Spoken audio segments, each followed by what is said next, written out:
This episode is brought to you by Shapeshift.io, the easiest, fastest, and most secure way to swap your digital assets. Don't run the risk of leaving your funds on a centralized exchange. Visit Shapeshift.io to get started today.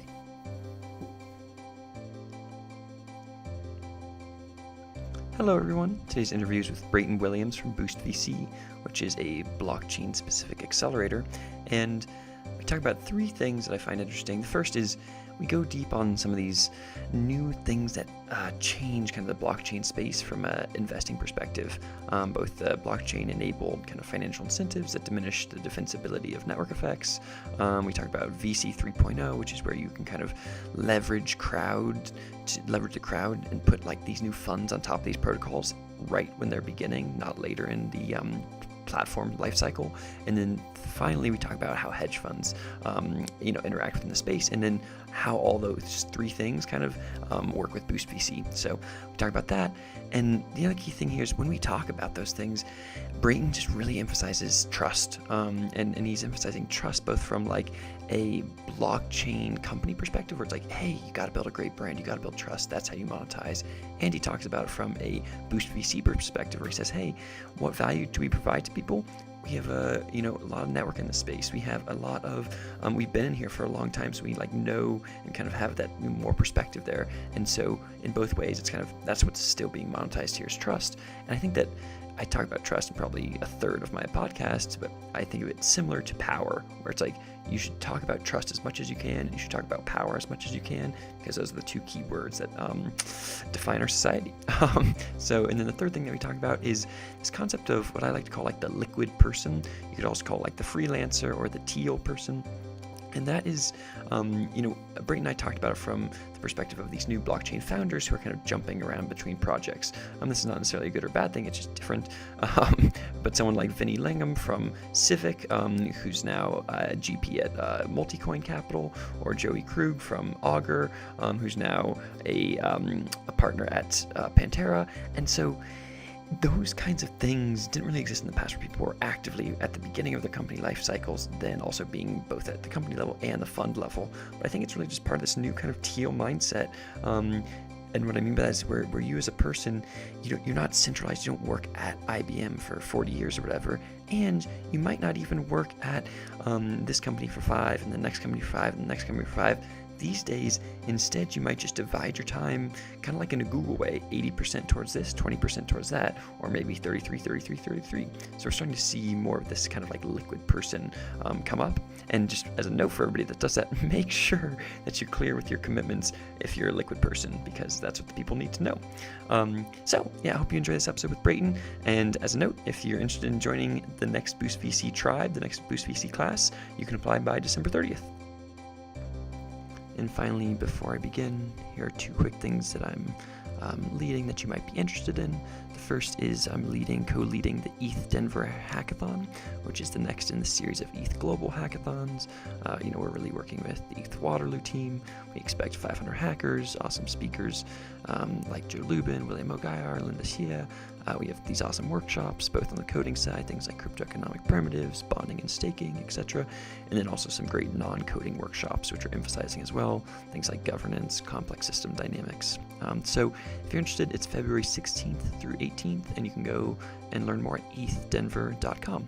And then the second thing that I'm doing that you might be interested in is what's called the Ethereum Commons Co-op. And this is a new project that I'm starting that essentially allows for more cross-project co-evolution and kind of facilitates that, and then also tells the story about this new future that we want to live in that internalizes externalities. So if you want to learn more about that, you can go to my Twitter. Hello, listener friend. My name is Reese Lindmark, and you're listening to another episode of Creating a Humanist Blockchain Future. And in this podcast, we take a systems thinking approach to doing good in the world, and we have a couple different series that focus on different system scopes. And today, we're focusing on Series A, macro systems. And this is looking at kind of humanity-level systems like venture capital and philosophical macro trends, where we ask the question, where are we as humanity headed? And today, I'm very happy to introduce Brayton Williams to the show. Brayton is a founder and partner at BoostVC, a leading accelerator in the blockchain space, and they've invested in companies like Coinbase, Polychain Capital, Etherscan, and MyEtherWallet. Brayton, thanks for being on the show and welcome. Thank you for having me. So kind of just at a high level here, do you want to give us an intro to BoostVC and your unique focus areas? Yeah, so as you said, BoostVC is an accelerator, and what that means in layman's terms is we invest typically at pre-seed, and accelerator is kind of the way we do it. We do batches of investments, so we do about 20 investments twice a year. We actually house all of our companies here in San Mateo. We have San Mateo being in California. We have 24 rooms, so it's a very much live and work nonstop environment. We've invested in to date 10 different accelerator batches. We call them tribes. That composes about 200 companies, and we've brought companies from all over the world. So we've covered about 35 different countries, which gives us kind of a unique opportunity to see what's out there and kind of also expand our reach and finding deal flow because we have so many founders throughout the world. And then sectors we focus on, we are not fully on cryptocurrency and blockchain, although that is definitely one of our major pillars. If that was our first pillar, second pillar would be like VR, AR, and maybe third category generally would be kind of what we mentioned, sci-fi. So within that, we have space, robotics, exoskeletons, AI, anything that seems really weird and hopefully very futuristic, but not too far in the future. Nice, exactly. Just the right amount of futuristic. I mean, there is this convergence feeling of sci-fi where it's like, oh man, do you watch Black Mirror, by the way? Yes, terrifying. Terrifying, and probably good for your job, you know? Yeah, someone made so Phil Libin, co-founder of Evernote, said when he looks at investments in the sci-fi realm, he thinks there's two ways kind of we can go in the world. It's either Mad Max or Star Trek. And he's like, I just make sure it's always pointing towards Star Trek. Yep. Nice. I like that. Cool. So that's a good intro to BoostVC. And today we'll mostly be talking about the kind of blockchain cryptocurrency side. And the first question that Brayton and I want to talk about was kind of part of the macro change within this landscape, or rather the kind of unique investing situation within blockchain around the blockchain mindset, which is, hey, you know, like we don't necessarily want to create monopolies here. We're trying to create protocols. We're trying to, you know, create these utilities. And kind of the classic mindset within venture capital has been black swan, 100x returns, you know, create monopolies, you know, aggregation theory, things like that. So Brayton, how do you kind of think about both from the company level and from like BoostVC level, and then also from like your LP level, how are you guys thinking about creating monopolies and getting these 100x returns in the blockchain space? Yeah, so I think one of definitely in the Ethereum world, everyone is much more so cooperative and willing to help, and it's like definitely the traditional startup culture of, you know, the Black Swan event and what they used to call the Thunder Lizard, which is Godzilla, and you want to invest in the Thunder Lizard, which kills everything else. The Ethereum space isn't necessarily like that. I would say Bitcoin is definitely a little different in the terms of it is very much trying to be the winner take all. And I think within cryptocurrency, although it has this nice everyone treating each other well and it's going to like democratize finance and everyone's going to be well off, I do very much like meeting the people in the space. It's still very much like everyone's trying to win. Of course, you have the people who are definitely in this for the right reasons, but the majority of people are trying to win. And within that, I think you can still make investment into certain cryptocurrencies that, for like Bitcoin, for example, if it wins just being decentralized money, like that's a very big opportunity. I don't necessarily think there needs to be 5 different decentralized money chains. I think it could very much still be a winner take all. And I don't know if you think there might be like that doesn't make any sense. Well, yeah, I think that I mean, that is, I mean, and like Naval Ravikant says, hey, the biggest, you know, one of the biggest winners here from a power law perspective is going to be $1 trillion protocol. So that mindset of the winner take all definitely exists. I feel like one thing that might happen though is like, you know, traditionally you'll have companies, or maybe a good example of this is someone like yours who went through your guys' batch. Is that correct? Yeah, so we invested in them about a year and a half ago, 2 years ago. Cool. Yeah, and I had Ryan on the show a couple months ago, and we were talking about the concept of rent seeking and kind of taking money away from people in the system and whatever. And he had kind of a perspective of, trying to be as non-rent seeking as possible. And I feel like that is kind of counter, intuitive or like counter to the idea that the company should make as much money as possible. So that's kind of the tension that I'm kind of pushing on here and seeing how you think about it. I don't know if it's. So I think people make that statement, but like Ryan, I've known Ryan. Ryan's still trying to win, and he's trying to beat everyone else. So yeah, he's trying not to leech and be a good human, but he's still trying to win, and he still wants to be the billion-dollar company. So I think there's still very much plenty of opportunity for venture scale returns, whether it's the company like a yours building on top of the technology or the cryptocurrency itself. Both of them could still be monopolies in their own right. Yeah, I think that makes sense. And I think that there's kind of a choose both scenario here where you can choose both to win and you can choose to kind of by winning, and part of winning is actively trying to not be rent seeking in various ways, or to try to be kind of part of this weird kind of cryptocurrency mindset.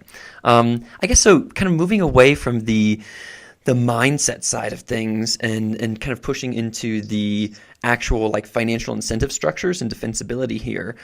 So like within blockchain, blockchain allows you with new blockchain-based incentive structures and being able to give protocol or being able to give tokens to the holders at the beginning, you can essentially diminish network effects, because before, when you're like, hey, do you want to be the 10th user of Facebook, you didn't get any financial upside for being the 10th user of Facebook.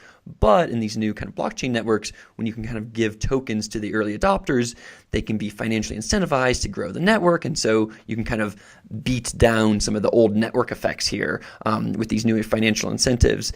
Is that like, in thinking about defensibility here, and it's like network effects, how do you think about defensibility in the blockchain space? Yeah, I think we've definitely never seen network effects like what the blockchain has implemented. Once there's value to every one of Twitter's users, for example, everyone is incentivized to stay, obviously. Yeah. Right now, if there's a better Twitter, it's still very hard to leave because there's so many people using Twitter. But if I get paid like value like that, where I can actually pay my rent or buy food, that's something we've never seen before. Well, I guess to some extent we've seen it in kind of startup equity. So you join a startup and you actually own a piece of something, although there's problems with that being illiquid and, I can't pay my rent with my non-liquid Coinbase stock, for example. Mm-hmm. And it's also primarily for employees, not for early adopters. Correct. That being said, I think there is another side of this that is problematic, that users and people working on the protocol are incentivized in somewhat the same way, but just different levels of ownership. And I think you run into problems if you have liquidity right from the beginning and you are supposed to be the one who's maintaining this network, you could sell off and jump to the next project. And I think we're seeing, it's a kind of a off topic from what you were mentioning, but I think one of the problems we see in the space is everyone's jumping from thing to thing, trying to capitalize on tokens from each different project. So right now there's just an abundance of tokens. So these users, like the incentivization for the user, we're not really seeing a user incentivized to use a product. We're seeing people just going out there with their basket, trying to collect as many tokens from each competing project out there. Yeah, that makes sense. And I think it's because, like you say, because you can because if you're at the very beginning of a network, you can therefore get some financial upside from it, then why not kind of hack the system and just join a bunch of different projects to do that? And it kind of reminds me of what Joe Ergo from District OX was saying, and District OX is a company that went through BoostVC, and he was saying a key thing here is, even as we think about the crowd and the kind of community here, that the key part of the core team is to provide that consistency and that's ability to say, hey, we're going to be here for 4 years, no matter what happens, kind of. So I think that's kind of a powerful thing that blockchain founders can do in this space. So it is, and I would say, you have to take someone at basically their word right now. And there's very little protections in place. In startup investing, when you invest, there's typically a 4-year vesting schedule. Right now, we're seeing very limited vesting schedules in these founders starting blockchain companies. And it's very easy for someone to raise a bunch of money, sell, and leave. Yeah. So you definitely have to be careful who you're investing in. And there's a lot of trust involved with making these investments. Yeah. So that makes sense. We kind of talked about that side of one of those emergent properties of given these new blockchain-based financial incentives, what can you do over there? I want to push back though and go back to this defensibility piece here and to check to see how you guys are thinking about defensibility in the blockchain landscape given the diminished network effects. So how do you think about defensibility? How should your companies be thinking about defensibility when it's harder to defend given that other projects in their space could financially incentivize other early adopters? Yeah, this has been kind of obviously, again, there's the token piece and then there's the equity investment piece that we talked about earlier. Mm-hmm. The equity investment piece building on top of these protocols or, the Coinbase, for example, or exchanges in general, there's no real loyalty to an exchange. Same with wallets. There's not a ton of loyalty. So you really have to build just the best product. And I think right now the defensibility for a lot of companies like that is just trust. Yep. And again, I've come back to trust a lot because I think it's one of the most important things in this space. People use Ledger because they trust it. People use Coinbase because they trust it. Etherscan because the data is correct and they trust it. And I think right now, building that's kind of the moat that I see is you continuously build that trust. Obviously, it's very easy to lose trust, but every day that you continue to prove trust strengthens your moat. Yeah, I love that. I think that and that gets into this piece by Alex Danko from Social Capital around kind of this macro trend where trust itself is being abstracted and kind of becoming more abundant, but it's not there yet. So if you are a company that the scarce resource, as you say, there is trust still these days, and because it's still scarce, then companies like Coinbase or Etherscan or whatever can essentially monetize that trust barrier in order to get returns and what have you. So I think trust is a good thing to hit on every single time. Mm-hmm. Yeah, I mean, even I would say, we're promised the future of something where we don't need to trust these protocols, but at the fundamental level right now, we still have to trust them. There are things that can go wrong. There are people who could be bad actors and take down some of these systems. There is trust still. Yes. Although a lot of people don't everyone's just saying, you don't need to trust anyone and it's all trustless. It's not entirely true. Yep, I agree. This episode is brought to you by Shapeshift.io, the world's leading trustless digital asset exchange. Quickly swap between dozens of cryptocurrencies, including Bitcoin, Ether, Dash, Bitcoin Cash, Augur, Golem, and many more. And this is not your typical crypto exchange. You don't need to create an account or share your personal information, and your funds are never stored on Shapeshift. This means that your hard-earned digital wealth is never up for grabs by hackers or other malicious actors. To get started, visit Shapeshift.io, choose the tokens you'd like to swap, input your receiving address, and send your funds. It's that easy. Okay, so kind of transitioning away from that kind of defensibility piece and talking about the role of the venture capitalist within the blockchain space. I guess first, could you give us kind of a overview of where your mind is at with the space in terms of tokens and equity and what things you're kind of excited to invest in? Yeah, we have an interesting viewpoint because we've been investing in blockchain related companies since kind of early 2013. So my partner Adam Draper was the first angel investor in Coinbase. So from there we've kind of seen a lot, and back in 2013, there were maybe 5 Bitcoin companies. Cryptocurrency wasn't really a word. And so when we started BoostVC, we wanted to focus on one technology, and we actually chose Bitcoin as our first core technology to focus on. And that was because developers loved it. And there were probably, again, 5 companies in the space. And our first thought was, let's just double the amount of Bitcoin companies because no one's funding them. And we think it's cool. Let's get more off the ground. So that's how it started. And from then, we saw the Bitcoin with the rise of 2013 and then the crash. And then Bitcoin as a currency was no longer talked about. The blockchain was exciting to people. That's when we kind of saw the private blockchains and whatnot. And we got involved with some blockchain general projects. And then kind of afterwards, we saw Ethereum launch. So then we started seeing the multi-chain future, and kind of right when that happened, we started looking at companies, not just Bitcoin, but Ethereum as well. And we were lucky to invest in someone like Matt from Etherscan. And then quickly kind of the ICOs. But very early in that, we actually met Olaf, who started Polychain Capital. We knew him because of his Coinbase days. And he pitched us on basically the multi-chain future, and as kind of the fat protocol thing where the protocol level will capture all the value. Someone needed to build a fund specifically for that. He launched a fund. We were lucky to be one of his early checks, and he's grown from like a $4 million fund to a many $100 million fund. So it's been quite a wild adventure to see.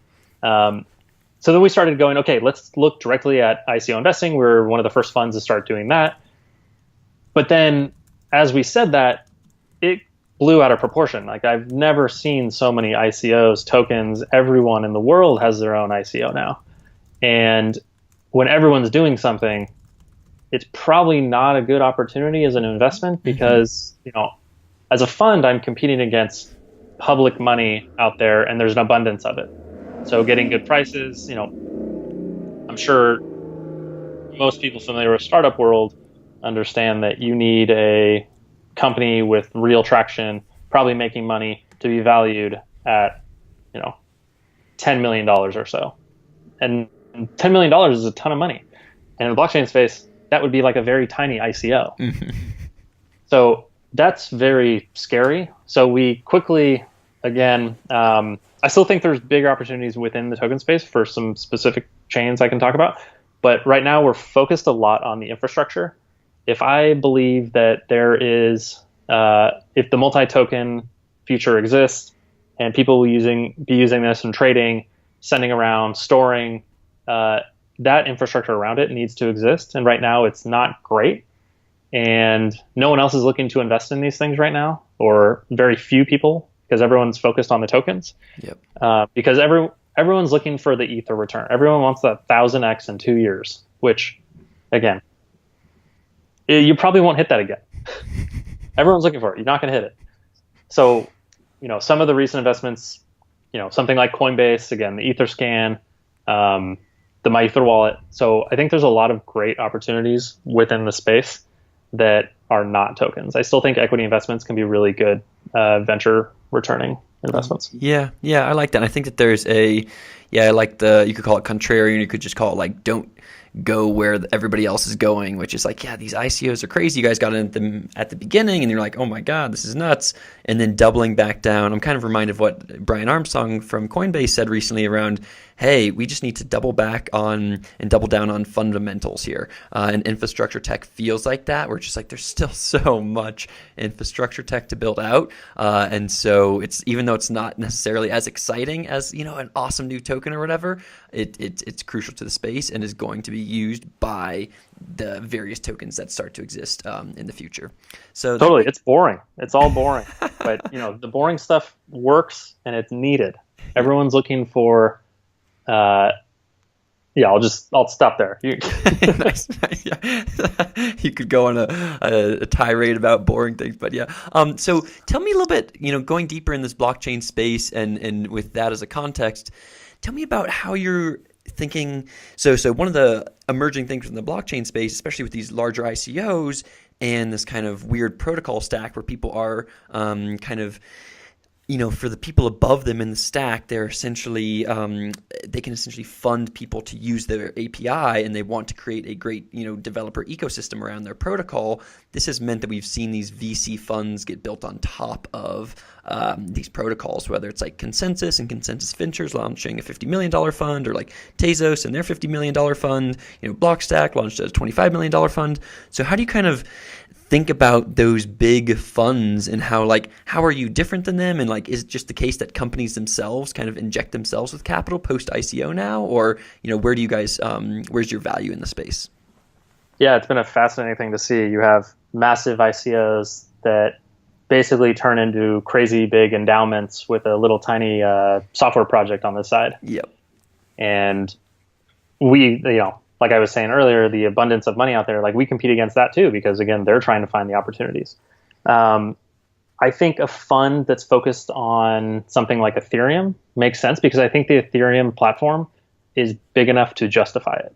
I worry a little bit about something like a Tezos fund or a Blockstack fund, or a fund that's extremely early, or a protocol that's very early, or the platform's still very early, investing in opportunities on top of it. It seems like a much better opportunity just to invest in the Tezos or the Blockstack. We kind of saw this, in traditional startups with Facebook. Facebook had its own fund, Slack has its fund, but those funds didn't start until those Slack and Facebook were already very successful. Yep. And even the people who invested in the Slack fund and the Facebook fund were investors that were already in Facebook and Slack. Yep. It's their incentive for a lot of people to build on top of them, because it builds that lower level network. I wouldn't start my own Tezos fund or Blockstack fund unless I was heavily invested already in those two platforms. So I think it's just different, whereas I would start a Ethereum fund because I think you can build on top of Ethereum today because it is big enough. Got it. That makes sense. And so kind of going deeper on, the value, so let's kind of, talk about, actually let's stay with the space generally right now and talk about we talked about Consensus and their $50 million fund with Consensus Ventures, and they have this Consensus hub and spoke model where they have the Consensus hub, which has kind of equity in all of the spokes, which are these little mini startups, and then all the spokes also have equity in the hub itself. And so it's kind of like a weird-ish new kind of accelerator model. How do you think about that compared to BoostVC in the blockchain space? Yeah, so again, that's a model that is taken from traditional, where that's kind of what we consider like an incubator. You have kind of your home, and you push out, the incubator itself pushes out ideas and puts little teams on them. The problem I see with it is we always want the founders of a project to have autonomy and ownership. It's really hard when someone else owns 50% of your company and they're not working as hard as you are on it. So if you have a bunch of little projects and a bunch of the kind of leads of those don't feel like they have autonomy and don't feel like they have true ownership over all of it, I feel like it's very hard to drive a project forward, because it's no longer like your baby.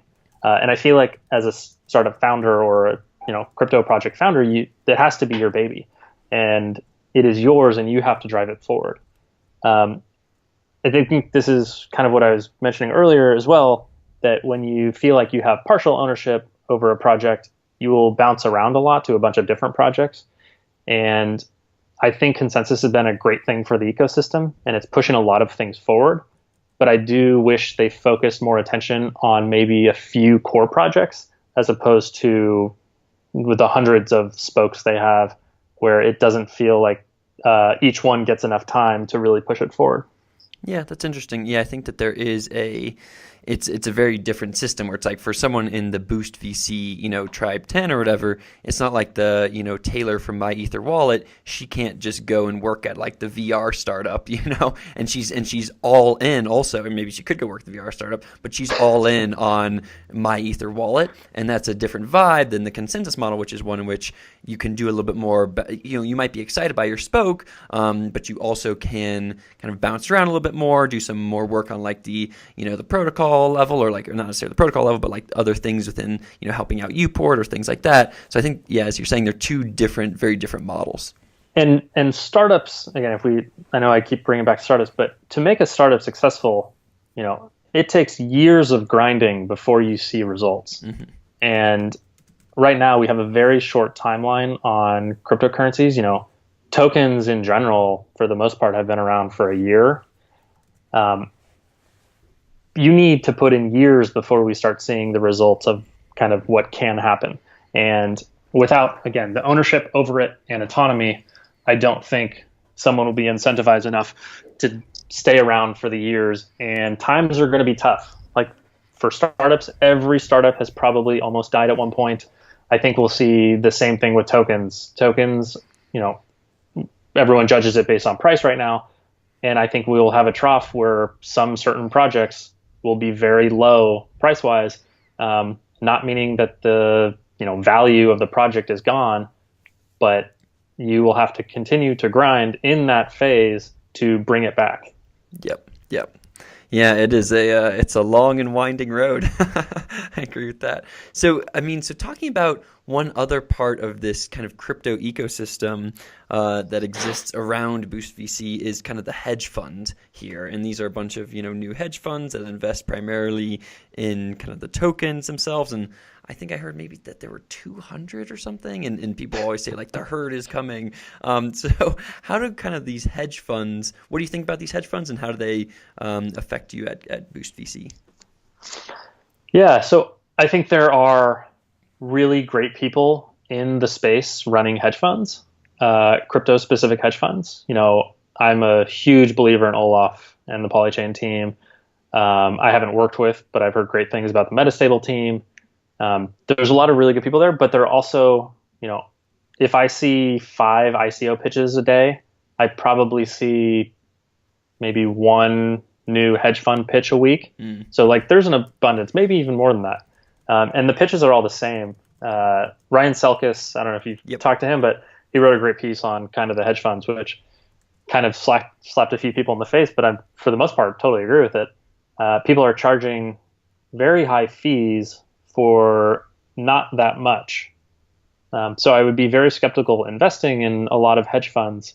And I would say crypto hedge funds is kind of all-encompassing, but there are many pieces inside of that. You have the kind of more venture hedge fund, which I would think of as the pre-ICOs or ICOs, which more of what the Polychain model is. You have kind of what I would maybe consider like a growth fund, and that would be more of the larger market cap cryptocurrencies as you're going through. And then you just have like basic index funds, which just following the market. And each one of those should dictate different fees. You shouldn't be charged 2% management fee and 20% carry for a investment just holding Bitcoin and Ether. Yeah. But people right now are willing to pay these fees because some of, again, the core infrastructure is not there. Like it's still very, very scary to hold cryptocurrency. And most people don't want to do it. And most people will pay a fee to do that just to make sure they have some type of exposure to it. So I think it's a short-term great opportunity for people starting hedge funds. Long-term, I'm very skeptical on how they survive, at least on current fee structures alone. Yeah. So that makes sense. And I think, it's funny when you say you got a 5-to-1 ratio there, or 5 ICOs per day, 1 hedge fund per day, breakfast, lunch, dinner, sleep, like rinse and repeat. So thinking about, we've kind of covered all the other parts of this space where you have the ICO, or sorry, you have the venture capital funds that are being built on top of protocols, and then you have the kind of explosion of ICOs and the ability for people to crowdfund in a new and different way, and then you also have the kind of the consensus kind of hub and spoke model here, and then you also have like the hedge funds and crypto funds in the space. And given all those things, how do you guys as BoostVC, how do you find your niche? What's your unique value proposition? What's your positioning within the space? I would say, so that's a very good question. We're asked that all the time. And every day more people are joining the blockchain space. If there was a chart to kind of graph how many people have added blockchain onto their LinkedIn profiles, would probably be absurd. And everyone's trying to take a piece of this market.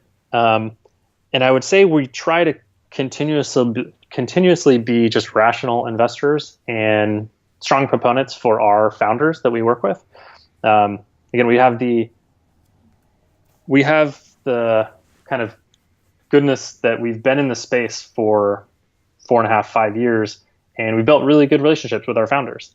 The best deal flow we get is through our founders. So we kind of think of the BoostVC program and our investment like a product. So we're serving a product to our founders, and most products have NPS scores, and which would be a net promoter score. So how likely are they to tell someone else and recommend us to their friend or another person? So we think about it a lot like that. Like if we deliver a good product, people will continuously send us good deals. And within that, obviously we have to, like, the good product has to be something.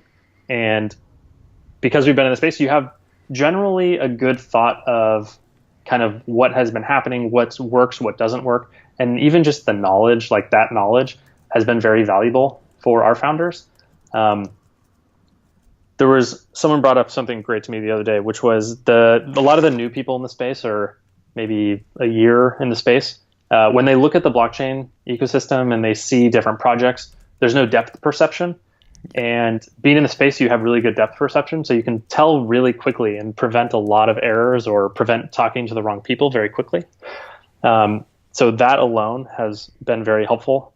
I think for the most part, like, it doesn't sound that exciting, but just being in someone's corner and rooting for them and being there to help them, starting a company is extremely difficult. And I know right now it seems like starting an ICO, there's nothing but greatness. But